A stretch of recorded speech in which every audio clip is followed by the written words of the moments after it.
دوستو مجھے نہیں یاد کہ میں کب سے شاعری کر رہا ہوں۔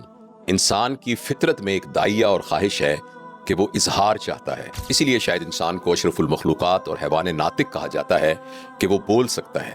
زبان کی یہ نعمت اظہار کا ایک ذریعہ ہے، پھر اظہار کا دوسرا ذریعہ نثر کا لکھنا ہے۔ لیکن کچھ باتیں ایسی ہیں جو کہ زبان اور لغت مفہوم کو ادا نہیں کر سکتی۔ انسان کے جذبات صرف غصہ اور محبت نہیں ہیں، غصے اور محبت کے درمیان ہزاروں ایسی کیفیات ہیں جن کے لیے کوئی لفظ ایجاد نہیں کیا۔ لہٰذا ایک صلاحیت ہے شاعری کی جو نثر سے اوپر کے درجے کی صلاحیت ہے۔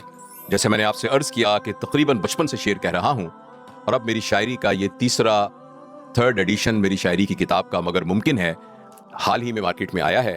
اس سے پہلے میں ایک اور کتاب لکھ چکا ہوں جس کا نام تھا مگر ممکن ہے۔ میں یہ چاہتا ہوں کہ میں آپ کو اس کتاب میں سے ایک نظم سناؤں اور جس میں آپ کو یہ پیغام دے سکوں کہ میرے لیے شعر کہنا کوئی فکشن کا عمل نہیں ہے۔ میرا شعر میرا کلام ہے جس کو میں نے نثر کی بجائے شاعری میں کہا ہے۔ جیسا میں ہوں میں ویسا ہی کلام کروں گا، لہٰذا جیسا میں ہوں ویسی ہی یہ شاعری ہے۔ میں پورے یقین کے ساتھ آپ کو بتا سکتا ہوں کہ اس کتاب میں لکھا ہوا ایک ایک مصرع ایک تجربے کے طور پر میرے اوپر وارد ہوا ہے۔ میں آپ کو ایک نظم سناتا ہوں۔ اس نظم کا عنوان ہے منزل مقصود۔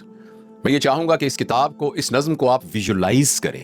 جب میں اس کے مصرے پڑھ رہا ہوں گا اس نظم کے، تو آپ اس کی تصویری شکل اپنے ذہن میں لے کے آئیے، اس کے بعد میں آپ سے بات کرتا ہوں۔ نظم کا عنوان ہے منزل مقصود۔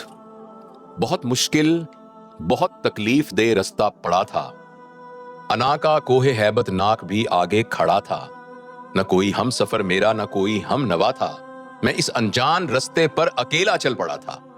بہت سی الجھنیں جو راستے کی جھاڑیاں بن کر میرا دامن پکڑتی تھیں، بہت سے خوف تھے جو اژدہا بن کر میرے آگے کھڑے تھے، بہت سے آگ کے دریا، ہزاروں موت کے منظر، بہت سے وسوسوں کے دشتے عبرتناک بھی پھیلے ہوئے تھے۔ عقائد تھے، مصائب تھے جو بچپن سے میرے ساتھی تھے، ایسے سب مسائل تھے، ہزاروں سحر تھے جو میرے ہر رستے میں حائل تھے۔ میں اپنی ذات سے پیچھا چھڑاتا، سب امکانات کے پردے اٹھاتا، جو اپنی منزل مقصود پر پہنچا تو یہ دیکھا وہاں کچھ بھی نہیں تھا، وہاں میں بھی نہیں تھا۔ تو دوستو یہ ایک نظم ہے جو اس میں سے میں نے آپ کی خدمت میں پیش کی۔